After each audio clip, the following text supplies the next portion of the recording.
아까 인파워먼트 이미 보기에 한번 등장했어요. 인파워먼트 기술에 해당하는 것을 모두 고른 것은 하고 되어 있어요. 자, 인파워먼트는 대상자의 잠재 능력을 끌어올리는 거예요. 그래서 그 사람들의 힘을 실어주고 역량을 강화해서 결과적으로는 그 사람의 권한을 이제 키워주는 그런 과정이라는 거죠. 자, 인파워, 그러니까 파워를 더 갖게 한다라고 되어 있는데 이때의 파워는 무엇이냐라고 한다면 내가 원하는 것을 얻을 수 있는 능력, 내가 타인에게 미칠 수 있는 영향력, 뭐 이런 것들, 자원 분배하는 그 과정에서 내가 어떤 중요한 역할을 하면서 그 영향을 미칠 수 있는 능력, 이런 것들을 바로 파워라고 하고 그 파워를 높이는 게 바로 인파워먼트 기술이라고 하는 거죠. 자, 권력 키우기. 권력이 있어야죠. 그래야 뭔가 말을 할 수 있잖아요. 의식 고양하는 거 당연히 중요하죠. 공공의 의제를 만들어야 돼요. 누구 특정 사람 혹은 엘리트들이 제시하는 그 몇 가지에 일방적으로 따라가는 것이 아니라 함께 하는 그런 아젠다에 참여할 수 있어야 되죠. 지역사회 사회 자본을 확장하는 거 당연히 중요하죠. 그래서 인파워먼트 기술에 해당하는 것은 기억, 니은, 디귿 다 맞아요. 이 모든 내용을 다 갖고 있는 5번이 정답입니다. 어렵지 않으시죠? 자, 네트워크 기술 나왔어요. 아, 네트워크도 참 많이 최근에 등장하는 내용 중에 하나죠. 틀린 설명에 옳지 않은 것을 모두 고른 것은 하고 되어 있어요. 자, 기억 볼게요. 달성하고자 하는 목적을 위해서는 항상 강한 결속력이 필요하다라고 되어 있어요. 선생님들 이렇게 생각하세요? 아니에요. 너무 이렇게 매번 다 끈적끈적 할 수는 없어요. 그리고 매번 끈적끈적한 결속력이 다 필요한 것도 아니고요. 우리 왜 네트워크의 그런 정도 할 때 뭐 다양한 그 등급이 있었어요. 그래서 뭐 간단히 연락만 하는 수준부터 시작해서 나중에는 완전히 그 안에가 완벽하게 섞여버리는 그런 단계까지 다양한 그 층위가 있었잖아요. 그래서 그런 것만 보더라도 결속력이 늘 반드시 이렇게 막 끈끈하지는 않아도 돼요. 이제 그래서 기억이 틀렸고요. 이 네트워크를 하는 데 있어서 결속력보다 더 중요한 건 내가 원해서 함께 하는가와 관련된 거예요. 그래서 네트워크에서는 강제성, 의무성 이런 것들을 지양하고 있고요. 자발적 참여를 통해서 구성하는 것이 우리 민주사회에서는 너무나 당연한 요건인 거죠. 그래서 뭐 그 아까 말씀드렸던 그 네트워크의 그런 연계 수준은 아까 진짜 연락만 하는 수준부터 통합, 완전히 섞여버린 단계까지 다양하다. 다시 한번 정리를 해드렸고요. 그래서 기억은 틀렸어요. 그렇고. 틀렸으니까 여기에 정답이 되겠죠? 자, 니은을 볼게요. 참여 기관들은 평등한 주체로서의 관계가 보장되어야 한다. 맞아요. 이게 현실적으로 매번 이렇게 세상이 아름답지만은 않아요. 하지만 그래도 그래야 한다라는 당위성은 있죠. 그렇죠? 구성원 사이의 신뢰와 호혜성이 형성되어야지 네트워크가 지속될 수 있어요. 너무 한쪽만 일방적이에요. 너무 한쪽만 자꾸 주는 사람의 입장이 되면 오래 갈 수 없겠죠. 사회적 교환은 네트워크 형성과 유지에 당연히 그렇습니다. 그래서 62번은 이 기억이 틀렸어요. 그래서 1번이 정답으로 볼 수 있겠습니다. 이제 63번 가야 되겠네요. 지역사회 복지 실천 모델하고 나와 있어요. 자, 주민의 관점에서 개발 계획을 수립하고 주민들이 이런 투자를 이용하도록 준비시킨다라고 되어 있어요. 지역사회 복지로는 그렇게 어려운 교과목은 아닌데요. 외우지 않으면 문제를 풀 수 없는 것이 있는데 이 실천 모델이 그래요. 이거는 아까 로스만의 세계 모델을 조금 더 길게 늘여놓은 웨일과 갬블, 그래서 왜 3개를 9개로 늘려놨다고 말씀드렸잖아요. 웨일과 갬블이 이야기하는 지역사회 그 복지 실천 모델 가운데서 특히 사회경제 개발 모델과 관련된 부분이에요. 그래서 사회경제 그 개발 모델, 지금 일단 답부터 먼저 체크를 해드릴게요. 이게 좀 내용이 길어서. 그래서 이 모델은 어떤 거냐면 여기 지금 박스에 나와 있는 것처럼 지역 주민의 관점에서 입각한 개발 계획을 주도하는 것 굉장히 중요하고요. 사회 경제적인 투자를 주민들이 이용할 수 있도록 준비시키는 것, 이 두 가지를 중요한 목표로 잡고 있습니다. 63번은 웨일과 갬블 그 표를 아시면은 이제 풀 수 있고요. 모르시면 뭐 모르셔도 다른 문제 맞히면 되니까요. 예, 63번은 그래서 이제 암기하고 계신 분들이 푸실 수 있는 내용이었다라고 보겠고요. 조직과의 역할과 기술이 바르게 연결되지 않은 것은 하고 나와 있어요. 자, 1번 볼게요. 교사, 능력 개발. 그쵸. 뭔가를 가르치고 뭔가 많은 더 정보를, 사전 정보를 갖고 있는, 전문 지식을 갖고 있는 사람들이 그렇지 않은 그 주민들에게 뭔가 교육을 시킨다라고 하는 것은 주민들의 능력을 개발하기 위해서 하는 행동이잖아요. 예, 이거 올바른 연결이에요. 자, 옹호자, 소송 제기. 그쵸. 그 소수들의 이런 그 억압받은 권리라던가 그 사람들의 어떤 그런 피해 사실을 알리고 적극적인 권리를 옹호하기 위해서 소송 제기 많이 하죠. 연계자, 모니터링 하고 되어 있습니다. 이것도 올바른 내용이에요. 자, 4번이 평가자, 평가를 하는 거. 평가가 뭔지 대충 우리가 알고 있어요. 그죠? 평가를 하는데 자금 제공을 왜 하죠? 네. 그래서 이거는 4번이 또 너무 허무하게 쉽게 나왔어요. 자, 자금을 동원하는 거 굉장히 중요해요. 그리고 평가하는 것도 굉장히 중요하죠. 이게 뭐가 중요하고 뭐가 중요하지 않아서 이상하다는 게 아니라 자금 동원과 관련되는 것은 평가하고 뭔가 조직하고 이런 내용이 아니라 자원을 개발하고 동원하는 그런 기술에 있어서 필요한 내용이에요. 그 내용은 조직가의 역할과는 상관이 없어요. 그래서 이것 때문에 틀렸어요. 연결이 안 돼서. 자, 협상가, 회의를 진행하고 회담을 진행하고. 이거 당연히 중요하죠. 연결이 좀 올바르게 연결되지 않은 것은 64번에는 4번으로 볼 수 있겠습니다. 자, 이제 65번 협상 나왔어요. 협상 기술에 관한 설명으로 옳지 않은 것은 하고 되어 있네요. 자, 협상을 하기 위해서는 어디까지 혹은 무엇에 대해서 해야 될지 범위를 명확히 하는 거 너무 당연히 중요한 거죠. 그렇죠? 자, 사회행동 모델에 사용할 수 없다. 자, 사회행동은 으쌰으쌰하면서 뭔가 억압되어 있는 권리들, 그 다음에 피해당하는 사실들을 다시 사회 변혁을 일으켜서 근본적인 이 움직임이에요. 그렇죠? 협상은 사회행동에서 정말 많이 하는 방법이에요. 네, 근데 사용할 수 없다라고 해서 이게 2번이 틀렸어요. 자, 3번 볼게요. 협상 과정에서 중재자가, 그러니까 필요하다면 중재자가 당연히 개입해야죠. 그렇죠? 재원 확보와 기관 간의 협력을 만드는데 당연히 유리하고요. 협상할 때 이제 이슈와 쟁점에 대해서 이거 너무 당연한 내용이 이렇게 나와가지고 약간 전 당황했어요. 협상은 그래서 말씀드린 대로 사회행동의 한 방법이고요.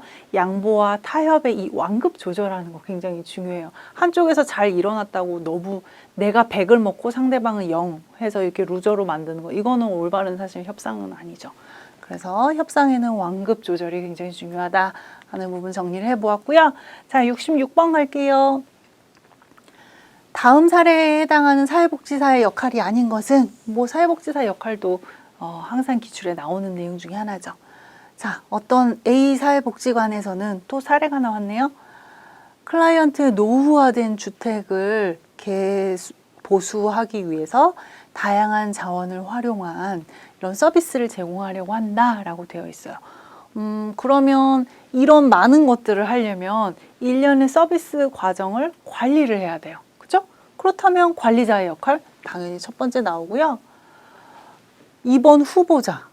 후보자는 뭐랑 연결이 돼 있는지 잘 모르겠어요. 그렇죠? 후보자라는 이거 내용 자체가 좀 이상해요. 근데 일단 혹시 모르니까 더 볼까요? 다음 것까지 보고서 한번 판단해 볼까요? 자, 3번 정보 전달자라고 되어 있습니다. 자, 어떤 내용이 있는지 그다음 그런 서비스들을 홍보하고 발굴하고 이런 것들을 해야 되니까 정보 전달자 맞아요. 이제 그렇고요. 4번에 네트워커라고 되어 있는데요. 지금 보시면 굉장히 많은 일을 해야 될 거예요. 그래서 관련된 자금을 지원받을 수 있는 방법, 인력, 혹은 건축법, 이런 것들까지도 다 이제 좀 다 연결을 해야 되겠죠. 그런 면에서는 네트워커, 다양한 자원을 활용해야 되니까요. 이게 올바른 내용일 거고요. 계획과 너무 당연한 거죠. 그렇죠? 이런 서비스를 제공하는 것과 관련된 계획 과정을 수립을 해야 되니까 그런 면에서는 당연히 계획가로서의 내용이 있죠.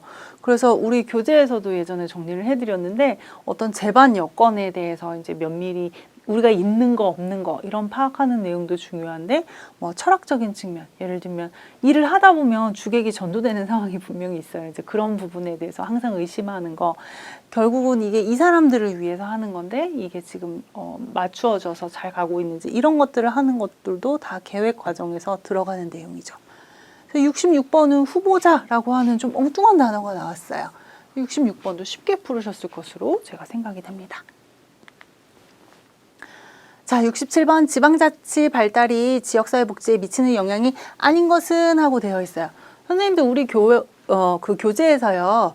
지방자치 발달로 인해서 우리의 그 복지에 긍정적인 영향을 미치는 게 있고 한편으로는 좀 염려하는 부분도 있어요. 그래서 이런 긍정, 부정 비교해서 우리 교재에 잘 나와 있거든요. 이건 한번 정리를 좀 해보시면 좋을 것 같은데요. 자, 일단 1번 볼게요. 지방 정부 간의 복지 수준이 불균형해질 수 있어요. 그러실 수 있죠. 그래서 돈이 많은 지역과 돈이 없는 지역에서 주는 서비스의 내용이 너무 많이 달라요. 뭐 세수 거치는 것들도 워낙 다르니까요. 그래서 그거는 중앙에서 할 때는 일괄적으로 이제 컨트롤을 했지만 지방자치 시대에서 우리가 많이 얘기하는 염려 사항 중에 하나죠. 뭐 그런 부분은 있을 수 있는데요. 이제 지역 주민들이 어떤 주체적인 참여를 하는 데는 훨씬 더 가까워요. 중앙정부보다는 그렇겠죠. 그래서 이런 부분들도 이거는 긍정적인 내용으로 나와 있고요. 자, 3번 중앙정부의 사회복지 책임과 권한이 강화될까요? 아니죠. 중앙에서 하는 거를 지방에 이제 권력도 주고 책임감도 부여하고 했잖아요. 그래서 지방자치 발달이 우리나라 사회복지에 좀 혹시 안 좋은 영향을 미치는 거 아니야? 라고 하는 부분은 이런 부분에 대해서 권한이 떨어지지 않을까? 염려하는 것 때문에 그렇습니다. 그래서 이건 긍정, 부정 꼭 비교해서 외워놓으셔야 돼요. 아, 이거는 외우지 않고 그냥 정리하셔도 선생님도 쉽게 이해하실 수 있을 거예요. 자, 지역 주민들의 지역사회 복지에 대해서 책임의식이 당연히 높아져요. 중앙은 너무 멀어요. 그죠? 너무 높고 멀고 내 손에 잘 닿지 않아요. 하지만 우리 지역사회는 우리가 피부로 느낄 수 있죠. 정말 체감할 수 있는 이런 복지란 말이에요. 그런 부분에서 책임이 당연히 있죠. 지방자치단체장 후보의 사회복지 관련 선거 공약이 엄청 많습니다. 그래서 늘 정말 다양한 정책들을 쏟아내고 있죠. 67번은 이래서 선생님들 이거 어렵지 않게 또 3번으로 체크하셨을 것으로 믿겠습니다. 자, 68번 봐야겠네요. 옳은 것 고르는 거예요. 자, 시, 군구, 지역사회 보장 계획에 포함되어야 할 내용으로 옳은 것을 모두 고른 것은 하고 되어 있어요. 그 지역사회 보장 계획은 많이 나와요, 문항이. 17회에서는 4문항이나 출제가 됐거든요. 근데 이거는 세부적인 내용이 나오기 때문에 공부를 안 하면 문제를 풀 수 없어요. 근데 말씀드린 것처럼 3문항, 4문항씩 나와주면 이것도 제법 가성비가 높은 부분이니까 선생님들 이거는 안 버리셨으면 좋겠어요. 자, 그래서 시군구 지역사회 보장 계획에 어떤 내용이 들어가야 되냐라고 해서 보면 지역사회 보장의 전달 체계에 대해서 어떻게 조직하고 운영할 건지 들어가고요. 부정수급이 발생했을 때 그리고 얼마나 발생하고 있는지 현황에 대해서 알고 방지 대책을 어떻게 세울 건지 또 당연히 들어가야 돼요. 사각지대가 늘 있어요. 아무리 조심해도 그렇죠. 사각지대를 발굴하고 그분들을 어떻게 지원할 건지 또 당연히 들어가 있어야 되죠. 자, 분야별 추진 전략, 중점 추진 사업과 연계 협력 방안 이런 부분까지도 시, 군구, 지역사회 보장 계획에 포함되어야 합니다. 그래서 68번에서는 여기 안에 있는 그 모든 내용이 다 들어간 5번이 정답이에요. 우리 교재에는 그래서 실제로 이 계획이 수립되고 뭐 이런 과정이 9단계가 제시되어 있는데요. 그 중에서 특히 9단계 중에 특히 이거는 3단계에 대한 내용으로 선생님들 표 찾아보시면 다 이거 내용 나와 있어요. 그래서 68번은 5번이다 라고 정리하겠습니다. 69번 갈까요? 또 시군구 지역사회보장협의체와 관련된 부분이에요. 자, 여기서 이 시군구 쪽에서 심의 자문하는 내용이 아닌 것은 하고 되어 있어요. 자, 일단은 제가 정답부터 선생님들 말씀드리면 제가 지금 제목을 보면 시군구잖아요. 이거 되게 쉬워요. 시군구를 얘기하고 있는데 특별자치시가 나왔어요. 그래서 정답은 5번이에요. 자, 이 1번부터 4번 보면 시군구니까 시군구에 대한 사회보장을 추진하고 급여 제공하고 어떤 계획을 수립하고 시행하고 여기까지만 하면 되나요? 아니요. 평가까지 해야 완전해요. 그리고 시군구 아래에 있는 읍면동과 관련된 거 구성하고 운영하는 거 당연히 중요하죠. 근데 특별자치시는요. 특별자치시의 사회보장위원회가 따로 있어요. 그쪽에서 심의하고 자문하면 돼요. 이건 시군구에서 이렇게 나서서 할 것은 아니에요. 그래서 이 69번은 5번 보기가 틀렸죠. 네, 여기에서 하는 내용이 아니에요. 69번은 5번이고요. 70번 볼게요. 옳지 않은 설명을 고르는 것입니다. 사회복지협의회가 나와 있어요. 자, 사회복지협의회는 민간의 어떤 사회복지 증진을 위한 법적 단체죠. 그죠? 이거를 공적으로 혹시나 이제 처음에 아직 공부하신 지 너무 오래되신 경우에 다시 공부하실 때 헷갈리실 수 있는데요. 아니에요. 이건 민간이에요. 자, 2번 사회복지 소외계층을 발굴하고 민간 사회복지 자원하고 연계하고 협력하는 거 이거 하려고 만든 거예요. 네, 그래서 2번 맞고요. 3번 볼게요. 시도와 시군구에서 모두 의무 설치해야 된다라고 되어 있는데 이거는 너무 좀 이렇게 세부적인 내용에서 나와가지고 자세히 안 보시면 틀릴 거예요. 시도는 맞아요. 시도에서 하는 건 맞는데요. 시군구 의무 설치는 아니에요. 이 의무 규정에 의해서 이런 중앙협의회와 시도협의회를 두기는 해요. 그걸 두도록 하는 게 의무 규정이긴 한데요. 시군구 단위에 이런 사회복지협의회를 할 거냐라는 문제는 지역의 필요에 따라서 임의 설립이 가능하다라고 되어 있습니다. 그래서 요거는 사실 꼼꼼하게 안 보면 풀 수 없는 문제여서 이제 70번에는 3번이 틀렸다라고 하는 거고요. 자, 4번 볼게요. 뭐 이제 4번과 5번은 다 올바른 설명이니까 마음 편하게 보시면 돼요. 1970년에 사회복지법인이 이제 한국사회복지협의회로 명칭이 변경되었다라고 되는 거고요. 사회복지에 관한 조사하고 연구하고 정책 건의하는 거, 예, 이런 거 모두 올바른 설명입니다.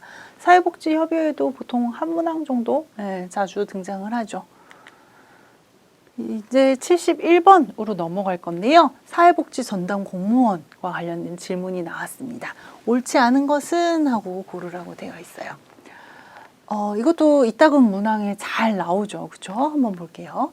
2000년도에 별정직에서 일반적인 사회복지 직렬로 전환했다라고 됐는데 이거 맞는 얘기예요.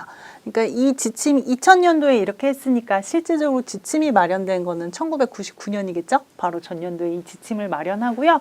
2000년도에 이제 별정직 그때 당시에 2837명, 그러니까 3000명 조금 안 되는 분들을 일반직으로 전환을 시켰어요.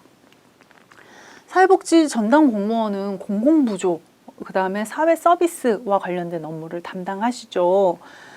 자, 그 말씀을 왜 드렸는고 하니 보기 2번이 연결돼서 그래요. 국민기초생활보장제도, 대표적인 우리나라의 이제 공공부조라고 볼 수 있는데요. 그것들을 하다 보니까 인원을 당연히 확대시켜야죠. 이분들이 하는 일이 그거니까요. 그래서 그렇고요. 보기 3번은 좀 잘 모르는 내용이에요. 그렇죠? 네, 이거는 이런 설명은 아니에요. 그래서 73번은 3번이 틀렸어요. 자, 나머지 또 보겠습니다. 사회복지전문요원에서 이렇게 명칭이 변경됐다. 예, 맞아요. 그래서 이 명칭이 이렇게 변경이 되고 1987년도에 사회복지전문요원으로서 이제 변경이 된 것이죠. 명칭이. 예, 그렇고 취약계층에 대한 상담, 지도, 생활실태조사 이런 사회보장급여 관련 업무를 담당한다라고 되셨어요. 그러니까 이거는 지금 아까 보기 2번하고 연결이 되는 거잖아요. 그래서 우리나라에서 좀 소외되고 뭔가 이런 힘든 분들을 다 그냥 개별 가정의 몫으로 그래서 자식이 왜 안 돌봐? 뭐 그럼 도대체 그 친인척들은 뭐해? 이렇게 하지 않고 국가가 책임져서 함께 그 부담을 나누고 지원하는 것으로 하는 거잖아요. 이런 공공부조, 사회서비스 관련된 거 하시느라 이제 이렇게 된 거니까 5번은 2번하고 연결해서 보시면 돼요. 71번은 3번이 틀린 내용입니다. 72번 가야겠네요. 지역사회복지관의 서비스 대상과 관련된 거예요. 어렵지는 않은 문제인데 예전에 막 많이 나왔던 그런 패턴은 아니에요. 그런데 내용상 선생님도 쉽게 보실 수 있을 것 같아요. 자, 사회복지관, 지역사회복지관이죠. 지역사회복지관이 뭐 하는 곳이냐, 이것부터 먼저 정리하고 박스로 넘어갈게요. 지역사회복지관은 사회복지 서비스를 가지고 있는 모든 지역 주민들을 대상으로 해서 다양한 서비스를 하는 곳이 지역사회복지관이죠. 그렇죠? 뭐 보호 서비스, 재가 서비스, 뭐 자립 능력 강화를 위한 어떤 일종의 다양한 교육 커리큘럼을 운영하는 거, 이런 것들을 하잖아요. 그래서 그분들에게 필요로 하는 복지 서비스를 맞춤형으로 제공하는 것이 바로 사회복지관입니다. 그런 기관이라고 우리는 알고 있어요. 자, 그래서 한 사례가 또 나왔는데 A씨는 네, 국민기초생활보장법에 따른 수급자시래요. 그리고 어머니가 75세예요. 아, 그럼 65세 이상 고령자, 이런 걸 알 수 있죠. 보호가 필요한 유아 자녀, 아, 그러네요. 미성년 자녀, 그럼 아동복지법 뭐 이런 게 떠오르시죠. 교육이 필요한 청소년 자녀, 아, 그러네요. 그리고 또 취업을 희망하는 배우자, 네, 이럴 때 누가 우선이냐는 거예요. 근데 선생님들, 제가 아까 말씀드렸지만 지역사회복지관에서는 뭐 고령자 우선 혹은 뭐 아동 우선 이런 게 아니에요. 사회복지 서비스 욕구를 갖고 있는 모든 사람을 대상으로 다양한 서비스를 제공한다라고 말씀드렸어요. 그래서 뭐 1번 사람이 더 중요하고 2번 사람이 더 중요하고 이런 게 아니라 모두가 다 중요해요. 예. 물론 그 복지관이 갖고 있는 역량과 네트워크 수준에 따라서 우선적으로 당장 해드릴 수 있는 분은 순서는 있을 수 있지만 우선순위라고 한다면 그냥 똑같아요. 1대1 대1 대1 이렇게 보시면 돼요. 그래서 72번은 5번으로 이건 좀 우리가 사회복지 그래도 이런 상식선에서 선생님들이 어렵지 않게 푸실 수 있을 것 같아요. 자, 73번 사회적 경제와 관련된 부분입니다. 사회적 경제도 최근 들어서 계속해서 등장하고 있는 내용이죠. 자, 기억 볼게요. 협동조합의 발기인은 5명 이상의 조합원 자격을 가진 자가 된다라고 되어 있어요. 이 협동조합 기본법이라고 하는 것은 2012년도에 제정이 됐어요. 네, 이거 맞는 얘기예요. 그 다음에 마을 기업은 회원 외에도 지역 주민의 의견을 적극 반영한다라고 되어 있어요. 마을 기업은 기본적으로 회원이 지역 주민들이 엄청 많아요. 그렇고요. 어떤 공동체성, 지역성, 이게 정말 생명 같은 곳이거든요. 네, 그래서 이것도 맞는 내용이에요. 다 맞는 내용이에요. 네. 그 다음에 자활기업 볼게요. 자활기업은 옛날에 우리 벌써 몇 문항 전에 나왔는데 자활공동체라는 표현이 있었잖아요. 근데 2012년부터 자활기업으로 명칭도 변경됐다라고 말씀드렸는데 부가가치세법상의 사업자, 그렇겠죠 뭐. 그래서 73번은 기역, 니은, 디귿, 이게 다 올바른 설명이어서 5번이 정답입니다. 사회적 경제는 그렇게 문제가 어렵게 나오지는 않아요. 선생님들 꼭 한 문항씩은 나오니까요. 이거는 좀 챙겨두시고요. 한국의 지역사회 복지의 최근 동향으로 오른 것은, 선생님들 지금 저랑 같이 공부하시는 이 시간 동안에 이 한국의 이 최근 역사 많이 나오고 있죠.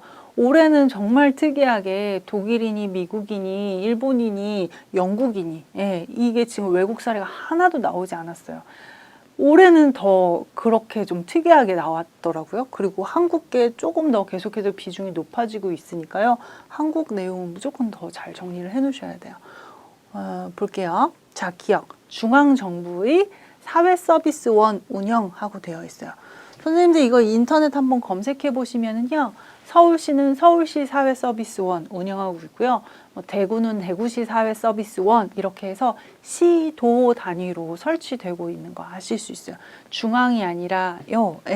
이거는 중앙은 아니에요. 그래서 시도 단위로 설치되고 있다 말씀드렸고요. 제가 아까 앞에서부터 복지 허브화 이 얘기도 몇 번 드렸는데요. 이거는 시, 군구 복지 허브화가 아니라요. 읍면동 복지 허브화예요. 네. 이거 그냥 바빠서 마지막에 우리가 75문항이나 푸셔야 되니까 시간 없어서 대충 보면 진짜 깜짝같죠. 네, 그래서 이거 틀렸어요. 시군구라는 표현에서 틀렸고요. 자, 찾아가는 보건복지 서비스의 일명 찻동 이 사업이잖아요. 요거는 맞는 내용이에요. 자, 그리고 사회적 경제 주체들의 다양화. 좀 전에 그 사회적 기업과 관련된 것도 문항 계속 나오고 있다고 얘기했어요. 요거가 갖는 의미도 있죠. 그래서 74번에 옳은 것을 모두 고른 것은 디귿, 리을 해서 이 내용을 다 담고 있는 3번이 정답입니다. 네, 그래서 74번까지 우리가 정리를 해봤고요. 이제 마지막 문항 75번으로 가겠습니다. 지역사회 복지운동이 갖는 의의에 관한 설명으로 옳은 것을 모두 고른 것은 하고 되어 있어요. 이 지역사회 복지운동은요, 이런 의의를 얘기하는 것도 나오기는 하는데 아른스테인의 그 단계 중에서 얘기해 놓고 이게 몇 단계냐 이것도 자주 나와요. 그쵸? 17회에서는 아른스테인의 그 단계가 나왔고 이번에는 의의 쪽으로 나왔어요. 좀 더 개론적인 내용이니까 우리가 사실 시험 문제 체크하기는 이게 좀 더 편하죠. 자, 기억부터 볼게요. 복지 권리 의식과 시민 의식을 배양하는 복지권 확립. 그럴듯 하잖아요. 그쵸? 공부를 달달달 안 하셔도 이건 풀 수 있을 것 같고요. 지역 내 다양한 자원을 활용하는 거예요. 그리고 협력. 협력의 중요성은 아무리 강조해도 지나치지 않죠. 지역 자원을 동원하는 거 당연히 중요합니다. 어떤 우리 지역사회, 우리 동네만이 갖고 있는 정책성을 확인하는 거, 역량을 강화하는 거 다 예쁘고 좋은 단어들만 나오고 있어요. 그런 걸 통해서 지역사회 변화를 주도하자. 네, 굉장히 이상적이고 좋은 내용들이에요. 이런 거 하려고 지역사회 복지운동을 하는 거죠. 이런 걸 실현하기 위해서. 사회복지가 추구하는 사회적인 가치로서의 사회 정의를 실현하는 거. 예. 이상한 단어나 걸리는 거 표현 하나도 없으시죠. 그래서 지역사회 복지운동은 다음과 같은 이런 의의를 갖는다라고 해서 보기 5번 기억, 니은, 디귿을 다 담은 내용이 옳아요. 그래서 이 지역사회 복지는 이런 의의를 갖고 있고요. 이런 의의를 갖고 있는 지역사회 복지운동이 필요한 이유는 이런 걸 통해서 결국 지역 주민의 삶을 향상시키는 거예요. 그리고 그 사람들이 사회복지 정책 결정에서 어떤 영향력을 미칠 수 있도록 강화하는 거, 지역사회 조직을 좀 더 생생하고 발랄하고 이런 활기 있게 하는 그런 활성화 과정에서도 중요하고요. 주민들이 어떤 권리의식을 갖도록 하는 거, 그런 의식 제고 차원에서도 굉장히 필요한 내용이라고 할 수 있겠습니다. 네, 그래서 오늘 지금 저와 함께 25문항 살펴보셨는데요. 완전히 익숙한 단어가 아닐지라도 다른 보기가 쉬워서 선생님들의 어떤 난이도 부분에서 영향을 미치지 않았을 정도 수준의 좀 평이한 수준으로 이제 출제된 거 다시 한번 말씀드리고요. 교재 덮기 전에 그래도 다음에 이거 꼭 여러 번 체크해야지 이런 정도라도 선생님들 꼭 정리하시기 바랍니다. 감사합니다.